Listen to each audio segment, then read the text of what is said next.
দর্শক, এই মুহূর্তে দীপ্ত কৃষি টিম অবস্থান করছে নেচার ফ্রেশ এগ্রো ফার্ম। এটা হচ্ছে মানিকগঞ্জে অবস্থিত। দেখতেই পাচ্ছেন এই খামারটা দেখে যে প্রচলিত নিয়ম না মেনে একটু ভিন্নভাবে কিন্তু তৈরি করা হয়েছে, অর্থাৎ আধুনিক একটি খামার। দর্শক, এই খামারটিতে মোট জায়গার পরিমাণ হচ্ছে 5 বিঘা। তবে এখানে পালন করা যেত 700টার অধিক গরু। কিন্তু এই খামারে দুই বন্ধু মিলে এই খামারটা তৈরি করেন এবং এই খামার এখানে পালন করছেন মাত্র 130টা গরু এবং সর্বোচ্চ এখানে ক্যাপাসিটি হচ্ছে 200টা গরু। দর্শক, এইভাবে খোলামেলা ভাবে দেখতে পাচ্ছেন কোনো গরুর গলায় কিন্তু রশি নেই। অর্থাৎ খোলামেলা ভাবে এই পালনে কি উপকার হয় সেটা হচ্ছে গরুর মানসিক স্বাস্থ্য ভালো থাকে, গরুর শারীরিক স্বাস্থ্য ভালো থাকে। তাতে কি উপকার হয়? মিট প্রোডাকশন ভালো হয়, উন্নত এবং গুণগত মানের মিট প্রোডাকশন হয় এবং সেই সাথে সাথে দুধের পরিমাণ এবং গুণগত মান ভালো থাকে। দর্শক, এটা কি আসলেই কস্ট ইফেক্টিভ কিনা আপনাদের অনেক প্রশ্ন তো যাচ্ছে, সেই বিষয়গুলোর উত্তর কিন্তু আমরা আজকে দেব। সবাইকে স্বাগত জানাচ্ছি দীপ্ত কৃষির আজকের এই পর্বে, পাওয়ার্ড বাই কাজী ফার্মস।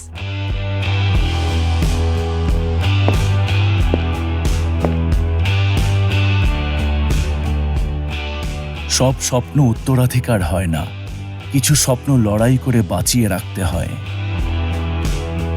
আমি বাবার স্বপ্ন ভাঙতে চাইনি, আমি শুধু নিজেরটা বাঁচাতে চেয়েছি। এই পথটা কঠিন ছিল, একাকী ছিল, কিন্তু এই পথটাই আমাকে শিখিয়েছে নিজের জায়গাটা কোথায়। আজ আমি জানি স্বপ্ন জোর করে চাপিয়ে দেয়া যায় না, স্বপ্ন জন্মায় ভেতর থেকে। আর যে স্বপ্ন মাটির গন্ধ চেনে সে স্বপ্ন কখনো মিথ্যে হয় না। এই খামার আমার কাজ না, আর এই জীবনটাই আমি বেছে নিয়েছি।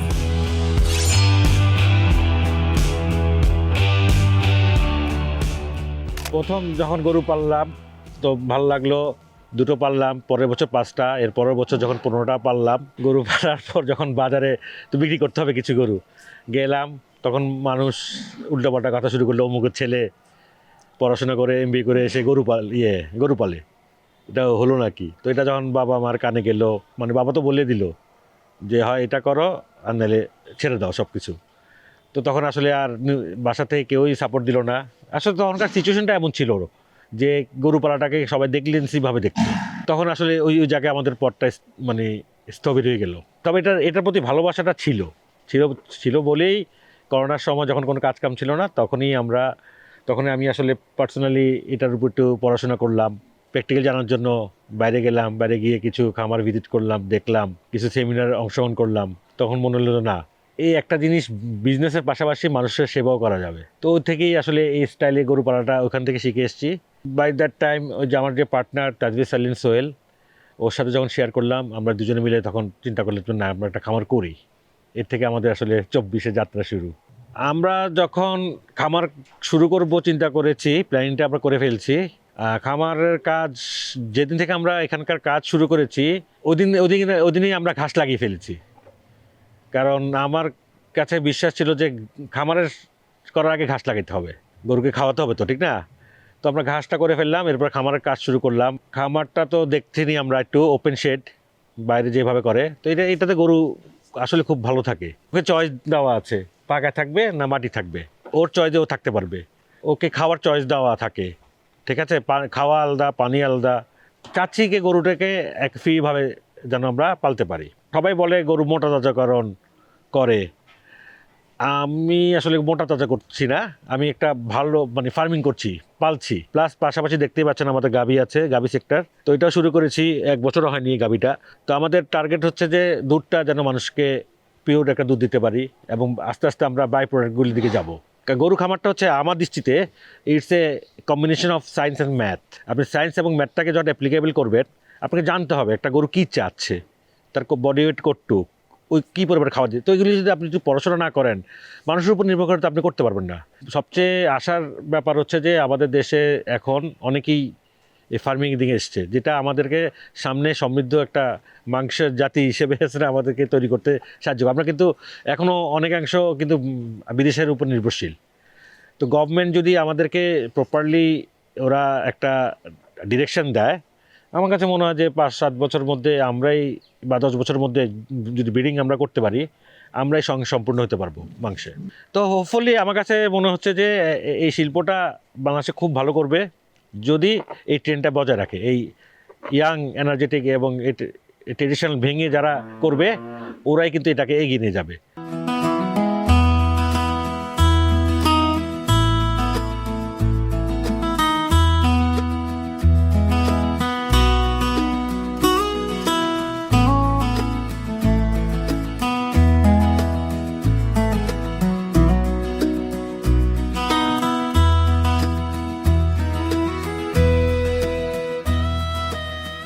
গরুর জন্য চমৎকার আরামদায়ক পরিবেশ এবং খুবই প্রশস্ত জায়গা রেখেছেন।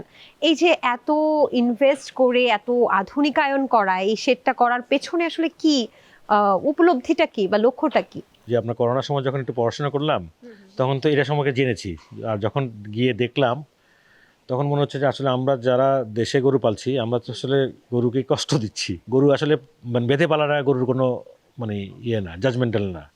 এটা গরু তো ছেড়ে পালাটাই উচিত। সমস্যা হচ্ছে গরুর যত কিছু নেগেটিভ বাজে জিনিস গ্রো করছে, আমরা যখন মিটটা খাচ্ছি বা দুধ খাচ্ছি আমাদের মধ্যে চলে আসছে, আমরা ভক্ষণ করছি। হ্যাঁ, এই জন্য কিন্তু এখন আমরা দেখেন না বলে যে গরু মাংস, সব গরু মাংসের দোষ। এবং সেই মাংসটার স্বাদেও তো পরিবর্তন হয় নাকি? স্বাদে কি পরিবর্তন? স্বাদে পরিবর্তন হবে না আপনার। একটা গরু ছেড়ে পালছে, শুনেন আমি যখন হ্যাপি থাকি, ঠিক আছে, আমার যে কোনো কাজ করতে যখন ভালো লাগে, ঠিক আছে, আমার মনটা ভালো থাকে না? তো গরু তো একই, ও যখন ছাড়া পাচ্ছে, একটু অল্প জায়গা হোক সে ছাড়া পাচ্ছে, সে তার মতো মাটিতে যেতে পারছে। আচ্ছা, সেক্ষেত্রে স্ট্রেস হরমোনটা যদি গরুর মধ্যে থাকে, আমরা জানি যে মাংসের স্বাদ এবং মাংসটা শক্ত হয়, মাংস নরম হয় না, মজাও লাগে না, সেটা আবার আমরা খেলে আমাদের মধ্যে ওই স্ট্রেস হরমোন গ্রো করতে পারে। ওটাও গ্রো করছে আমাদের মধ্যে, ওই যে আবার ব্যাড হরমোন, ব্যাড কোলেস্টেরল, ওটা আমাদের শরীরে আসছে। আচ্ছা, এই কারণে তো হৃদরোগের ঝুঁকি যে পর্যাপ্ত পরিমাণে বেড়ে যাচ্ছে, অতিরিক্ত পরিমাণে বেড়ে যাচ্ছে, এটা কি এই কারণে? এই কারণে আমার কাছে মনে হচ্ছে এটা একটা। আচ্ছা, আরেকটা বিষয়, দর্শক দেখতে পাচ্ছেন বিশাল বড়, মানে উচ্চতাটা অনেক বেশি রেখেছেন এবং উপরে কি টিন দিয়েছেন একটু বলবেন? উপরে ফাইবার, মাঝখানে একটা গ্যাপ রেখেছেন যেটা দিয়ে বাতাস চলাচল করছে। বাতাসটা কিন্তু আপনার চলতে হবে, ঠিক না? হ্যাঁ, আবার গরু কিন্তু যে কাউডাং থেকে কিন্তু একটা গ্যাস হয়, যদি আমার খোলা আছে, এরপরও আমার এখানে যেন কোনো গরুর জন্য অস্বাস্থ্যকর গ্যাসটা যেন না থাকে, যা যা করার দরকার সেটাই করি। তাহলে তো আপনার কোনো প্রকার ফ্যানও লাগছে না। ফ্যান দিন দিনেই। আর যদি সিভিয়ার কোনো গরম পড়ে, এই যে আমার ফগিং মেশিন আছে, ওটা আমরা ছেড়ে দিই। আচ্ছা, একটু কাছে চলে আসি, আমরা এই গরুগুলো একটু দেখি। দর্শক দেখুন কি সুন্দর, ও বাবা অনেক চঞ্চল, কি সুন্দর। তারা কিন্তু ফ্রেন্ডলি এবং চঞ্চল, দেখতে পাচ্ছেন যে মানুষের সাথে খুব সুন্দরভাবে মিশে যাচ্ছে, কারণ তাদের মন ভালো। এখন মন ভালো হচ্ছে মিট প্রোডাকশন ভালো, এবং সেই সাথে সাথে দুধের, এটা তো দুধের গাভী না, এটা তো ষাঁড়, এবং তার এরে বাবা, ওর শরীরে দেখেছেন ভালো চকচকা কিন্তু আছে এবং পরিষ্কার পরিচ্ছন্ন ছেড়ে রাখার জন্য। আচ্ছা, এগুলো কি এখানে খাবারের জন্য বেঁধে রাখছেন? আচ্ছা, খাদ্যটা কি দিলেন? আমি তো দেখতেই পেলাম না, মানে দেওয়ার আগেই খেয়ে ফেলছে। হ্যাঁ, আমাদের আসলে এখন দিয়েছি খড়।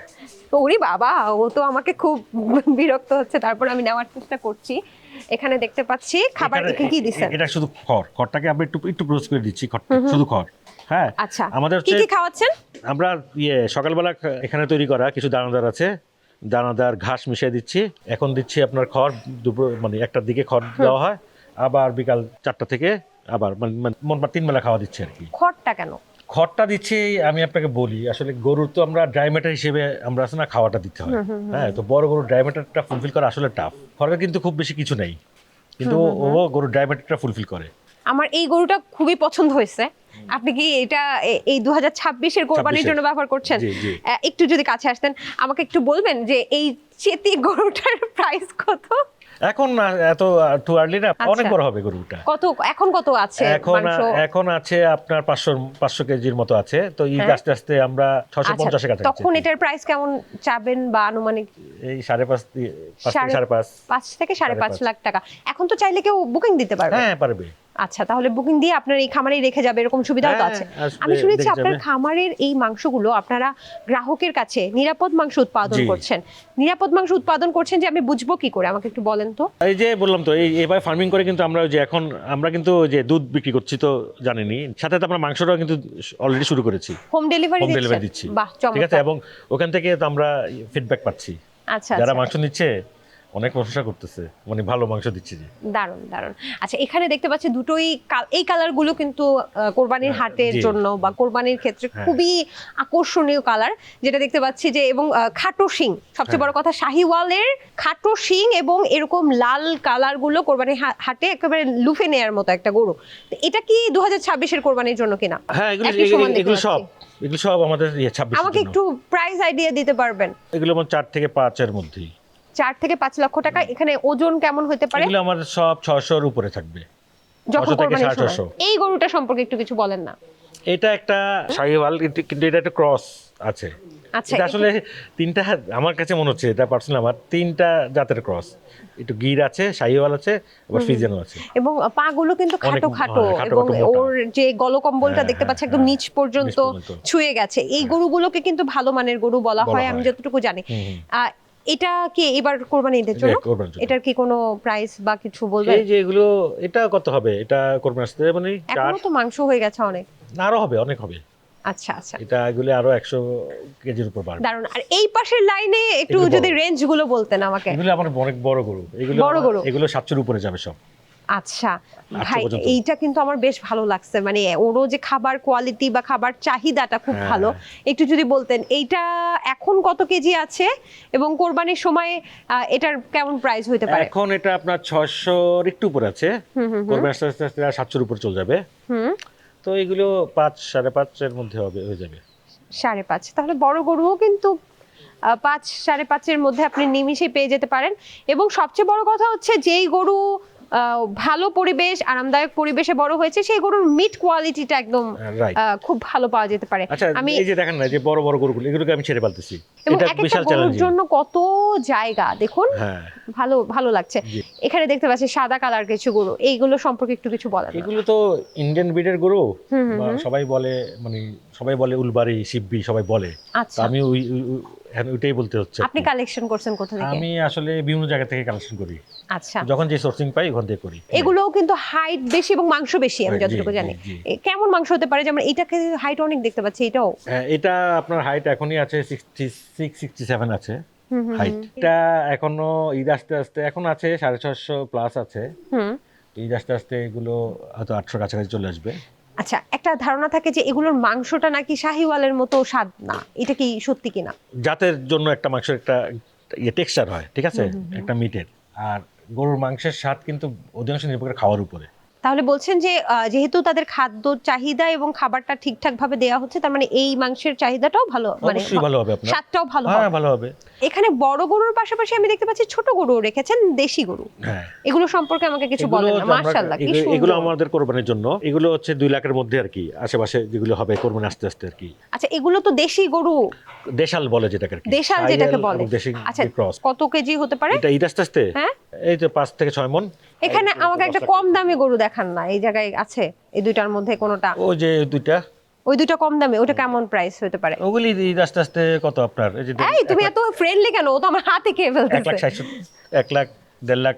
1-1.5 লাখ টাকায় একই সমান্তরালে খাবারে একটা চারি করে দিয়েছেন, কারোটা ভাগ নেই। তো এতে হয় না যে এক গরু বেশি খেয়ে ফেলতেছে, আরেক গরু কম খেয়ে ফেলতেছে, এরকম হয় কি? হ্যাঁ হ্যাঁ, এটা হয়, এই জন্য তো খাওয়ার সময় বেঁধে ফেলি। আর পানি হচ্ছে সব খাওয়া শেষ, এরপর পানি আনলিমিটেড পানি দেওয়া থাকে। খাবার তো এক পদ্ধতিতে দিচ্ছেন, আপনি বলছেন আপনি বিশেষ পদ্ধতিতে খাবার তৈরিও করেন, জি। যেটা একটা বলছেন খড়, আর তৈরি করা যে কাঁচা ঘাসটা ওরা সরাসরি খাচ্ছে না। না, খাচ্ছে কাঁচা খাচ্ছে? ঘাসটা। আমাদের তো বললাম তো 50 বিঘা জমিতে ঘাস করছি, ঘাসটা এসে আমরা চপিং করে দিয়ে দিচ্ছি ওদেরকে। আর দানাদার খাওয়াটা আমি বাইরে থেকে কিছু সোর্সিং এনে কিছু জিনিসকে আমি আবার একটু ইমপ্রোভাইজ করে তারপরে গরুকে খাওয়া। আমি যতটুকু জানি আপনি বিদেশ থেকেও সোর্সিং করেন কিছু খাবার। হ্যাঁ, এখন এগুলি আমাদের দেশে একটা কোম্পানি আনছে, তো এগুলো হচ্ছে আপনার যে কটন সিড, সানফ্লাওয়ার সিড, তারপরে আপনার কফি সিড আছে একটা, তো এগুলো একটু পাউডার ফর্মে আমার যে দানাদার আছে ওটার সাথে মিশিয়ে খাওয়াই। এটা খাইলে কি উপকার হয়? Mid quality. দারুণ। কিন্তু আপনি বলছিলেন যে মানুষের বাসায় বাসায়, অর্থাৎ ঢাকায়, এটা তো মানিকগঞ্জে, ঢাকায়ও নাকি আপনি মাংস দিচ্ছেন? হ্যাঁ হ্যাঁ, আমাদের তো যে ফ্রিজিং ভ্যানে করে তো আমরা হোম সার্ভিস দিচ্ছি, দুধের পাশাপাশি মাংসটা শুরু করেছি। তো এখান থেকেই আছে না, আমরা এই যে গরুগুলো দেখছেন, এগুলো ছোট, এখান থেকে কিন্তু গরুগুলো আমরা হয়তো 4 মাস 5 মাস পেলে পেলে মাংসের জন্য দিচ্ছি। আচ্ছা, সবগুলোই কি সোর্সিং করে না নিজের ঘরের বাচ্চাও আছে? না না, আমরা আমাদের খামার মাত্র বয়স 1 বছর, এখনো তো আচ্ছা। বাচ্চা আসেনি। দারুণ দারুণ। মানে এসেছে, গাভীর বাচ্চা এসেছে, এবং কিন্তু ওই যে শাহিওয়াল নিয়ে যে প্রজেক্টটা, এটা মাত্র শুরু করেছি আমরা। আচ্ছা, দারুণ পয় নিষ্কাশন ব্যবস্থাও কিন্তু এখানে আছে, প্রত্যেকটা জায়গায় একটা করে পাইপ আছে পানিগুলো ফেলে দেওয়ার জি। জন্য, তাই না? জি। আপনার মতে এই প্রোডাকশনের ক্ষেত্রে, মিট প্রোডাকশনের ক্ষেত্রে কোন জিনিসটা করতে পারেননি যেটা ওখানে আপনি দেখেছেন? আমাদের জায়গা তো ওই তুলনায় ছোট, তো ছোটর মধ্যে আসলে ওইটাকে আনার চেষ্টা করেছি। এক একটা গরুর জন্য কি পরিমাণ জায়গা রেখেছেন যদি বলতেন? এইখানে এই যে এটা হচ্ছে আপনার 7 ফিট বাই 24 ফিট। অনেকে তো বলবেন অনেক টাকা ব্যয় করেছেন ইঞ্জিনিয়ারিং এর ক্ষেত্রে, কিন্তু আউটপুটটা ফিরে পাবেন কিনা বা কস্ট ইফেক্টিভ হবে কিনা, তাদের উদ্দেশ্যে কি বলবেন? ওই যে তাড়াহুড়া করলে হবে না, সময় দিতে হবে, আউটপুট আপনাকে দিবে। আর ওই যে বললাম তো, ভালো জিনিস দেওয়ার চেষ্টা করছি, তো দেখি কি হয়। আচ্ছা, স্ট্রাকচারের ব্যয়টা কি আনুমানিক ধারণা দিবেন আমাদেরকে? আমাদের হ্যাঁ, মোটামুটি একেবারে টোটাল স্ট্রাকচার, ওয়ালটাল সব সহ আমাদের প্রায় 2 কোটি টাকার মতো গিয়েছে। 2 কোটি। আচ্ছা, দারুণ। আমরা তো এই পোর্শনটা দেখলাম, আমি জানি মিল্কিং কাও আপনারা উন্নত প্রযুক্তির মাধ্যমেই পালন করছেন। জি ওই পাশটা একটু দেখতে জি, চাই। আচ্ছা চল। জি।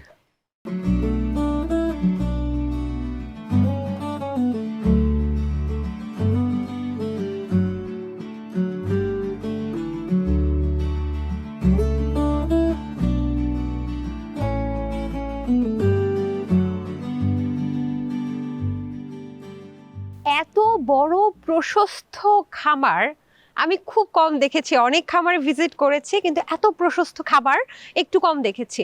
একটু যদি বলতেন যে এখানে তো গাভীর শেড, তাই তো? এবং কোথায় কি আছে একটু আমাকে পরিচয় করে দেন না। ওইটা সামনেরটা, এইটা আর ওই সাইডের এগুলো হচ্ছে আমাদের গাভী।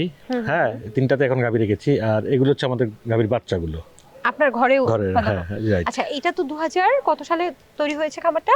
এই যে 24-এ। 24-এ এত তাড়াতাড়ি এতগুলো বাচ্চা দিয়ে দিছে? হ্যাঁ হ্যাঁ, ওই এগুলো যে তো গাভীর আপনার বাচ্চা। খামারের হ্যাঁ, সম্পদ, হ্যাঁ, তাই না? সম্পদ, রাইট। আর ওই পাশেও দেখতে পাচ্ছি, ওগুলো কি? ওই পাশে আমাদের কোরবানির প্রজেক্টের 2027 এবং 28-এর গরু আমরা কিনে ফেলেছি। দুধ উৎপাদনের খামার আমরা এরকম খোলামেলা খুব কম দেখে থাকি, এটার ব্যতিক্রমতাটা কি একটু যদি বল? ওই যে বললাম তো, যে গরুর আপনার কমফোর্টটা আমরা দিয়েছি, গরুকে যেন আরামে থাকতে পারে। তো এই জন্য আমরা ছেড়ে পালতেছি, বালু দিচ্ছি। আপনি দেখবেন অধিকাংশ গরু কিন্তু আসা পড়তে আপনি হয়তো দেখেছিলেন যে সব মাটিতে শুয়ে আছে, আচ্ছা কিন্তু কাদা আছে, তারপর এখানে শুয়ে থাকে, আচ্ছা। কেন ওরা বললাম মাটির সম্পর্ক আছে। আর এটাতে কি হয়, যখন গরু আরামে থাকে, তার থেকে আমিও বেস্ট জিনিসটা পাচ্ছি, আমার দুধের কোয়ালিটিটা ভালো হচ্ছে। পানির ক্ষেত্রে আপনি একটা বিশেষ ব্যবস্থা দেখতে পাচ্ছি, যেটা একটু আমাকে একটু যদি বলতেন যে পানির ক্ষেত্রে কিভাবে যাচ্ছে পানি? পানি তো আমাদের ওই যে এখানে মোটর আছে, মোটর থেকে আমাদের টাঙ্কিতে আপনার পানিটা চলে যায়। এখান থেকে দেখেন প্রত্যেকটা খোপে কিন্তু আমার পানি দিয়ে দেওয়া আছে। এখানে গরুকে গোসল করানো, যে গরু পানি খাওয়ার পাত্র দেখতে পাচ্ছেন। আচ্ছা আচ্ছা। ঠিক আছে, এই পাত্র থেকে ও যখন খুশি তখন খেতে পাচ্ছে। তো সবই তো দেখতে পাচ্ছি হলিস্টাইন ফ্রিজিয়ানের আধিক্যতা বেশি, নাকি? জি। বকনাগুলোর স্বাস্থ্য বেশ ভালো আছে, যেমন আমরা যেটা বুঝি যে অনেক মোটা তাজা বকনা কি আসলে ভালো বকনা? না না না, খুব বেশি মোটা তাজা বকনা ভালো না আপনার। তাহলে ওদের চর্বি জমে গেলে আপনার হিটে আসবে না তো। আচ্ছা, তাহলে ওদের একটা সার্টেন স্টেজে মেনটেন করতে হয়, মিড লেভেলে করবে। সুন্দর হয়েছে, এটা সম্পর্কে কিছু বলেন তো। এটাও আমাদের ঘরেরই একটা বাচ্চা, 7 মাস 8 মাস হয়েছে। আমি একটু গাভী সম্পর্কে জানতে চাই, কি ধরনের গাভীগুলো আপনি সোর্সিং করেছেন? আমরা মেইনলি ফ্রিজিয়ান, হলস্টেইন ফ্রিজিয়ান যেগুলো, ওগুলি আমরা করেছি। তো কিছু কিছু জার্সিও আছে কিছু। আমরা তো মাত্র 1 বছর হয়েছে, তো আমাদের সামনে ফিউচারে ইচ্ছা আছে যে দেশি যেটা আছে না, মানে শাহিওয়াল, ওইটাকে নিয়ে আমরা কাজ করব। আমি একটা ফ্ল্যাগ ভিউ দেখতে পাচ্ছি মনে জি, হয়। একটা ফ্ল্যাগ বি আছে। ফ্ল্যাগ ভিটা কেন বাংলাদেশে এত জনপ্রিয় হচ্ছে? না জানি না আসলে কেন জনপ্রিয় হচ্ছে, আমার কাছে খুব বেশি ডিফারেন্স মনে হচ্ছে না, মানে থেকে শাহিওয়াল থেকে ফ্রিজিয়ান থেকে। আর ফ্রিজিয়ান এবং ফ্ল্যাগ বির দুধের যে ঘনত্ব এবং দুধের যে পরিমাণটা, সেটা কেমন পাচ্ছেন? পরিমাণ ফ্রিজিয়ানের বেশি, ফ্রিজিয়ান অনেক বেশি। তবে অন্যান্য যেমন জার্সির তুলনায় ফ্ল্যাগ বির মানে দুধের পরিমাণটা একটু বেশি, কিন্তু জার্সি দুধ আবার কোয়ালিটি বেশি ভালো। কত লিটার দিতে পারে এই ফ্ল্যাগ বি? ফ্ল্যাগ বি আসলে ওই যে আপনার 10-12 এর মধ্যে থাকে। আচ্ছা, ঠিক আছে, কিন্তু আমরা ফ্রিজিয়ানের ক্ষেত্রে ফ্রিজিয়ান আমরা 20 পাচ্ছি। সর্বোচ্চ কত দিচ্ছে? না 25। আমি যতটুকু জানি আপনি স্বয়ংক্রিয়, এত আধুনিক ব্যবস্থা রেখেছেন দুধ কালেকশনের ক্ষেত্রেও এবং সেটা বাজারজাত করানোর ক্ষেত্রেও আপনি স্বয়ংক্রিয় এবং আধুনিক পদ্ধতি মানছেন। সেটা যদি আমাকে একটু সার্কুলেশনটা বলেন। সার্কুলেশনে আমাদের এখানে দুধ মিল্কিং হয়, মেশিন মিল্কিং হয়। মেশিন মিল্কিং হয়। এটা তো বাংলাদেশে অনেকে দক্ষ কারিগর বা দক্ষ কালেকশনের অভাবে করতে পারছে না। এটা একদম ইজি। আচ্ছা, আপনি মিল্কিং মেশিন দিয়ে নিচ্ছেন, তারপরে কি? তারপরে মিল্কিং মেশিন দিয়ে নিয়ে ওই দুধটাকে আমরা মানে একটু কুল হয়ে গেলে মানে নর্মাল টেম্পারেচার আসলে ওটাকে আমরা চিলিং মেশিনে দিয়ে দিচ্ছি আমাদের, হ্যাঁ মিল্ক চিলার দিয়ে দিচ্ছি, ওখানে থাকে চিলিংয়ে 4 ডিগ্রিতে থাকার পরে একটা সার্টেন সময় পরে আমরা কী করে প্যাকেট করে ফেলি, প্যাকেট করে ফ্রিজিং করি। এই ফ্রিজিং দুধটাকেই আবার আমাদের ফ্রিজারে করে ফ্রিজিং ভ্যানে করে আপনার বাসায় পৌঁছে দিচ্ছি। বাহ, তাহলে তো দুধের গুণগত মান এবং দুধটা নষ্ট হওয়া থেকেও রাইট। কতদিন খেতে পারবে এটা যদি? এটা ফ্রিজে রেখে আপনার খেতে পারবে 15 দিন। দারুণ লাগলো এই যে উন্নত প্রযুক্তি এবং আধুনিক চিন্তাধারা যখন আপনারা দেশে নিয়ে আসবেন তখনই কিন্তু আমরা আসলে গুণগত মানের মাংস, দুধ এবং যেটাকে বলে অর্গানিক খাদ্য সেগুলো কিন্তু যেই সম্ভাবনাটা নিশ্চিত করতে পারবো। আপনাকে অসংখ্য ধন্যবাদ আমাদেরকে সময় দেওয়ার জন্য। আপনি ভালো থাকবেন। জি আচ্ছা, আপনি ভালো থাকবেন আপু। আসসালামু আলাইকুম। ওয়ালাইকুম আসসালাম।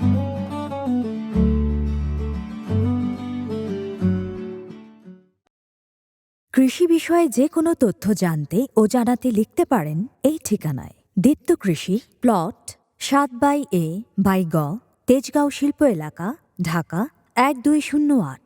আপনারা চাইলে ইমেল করতে পারেন krishi@dipto.tv এই ঠিকানায়, অথবা ফোন করতে পারেন 0178-768-2832 নম্বরে।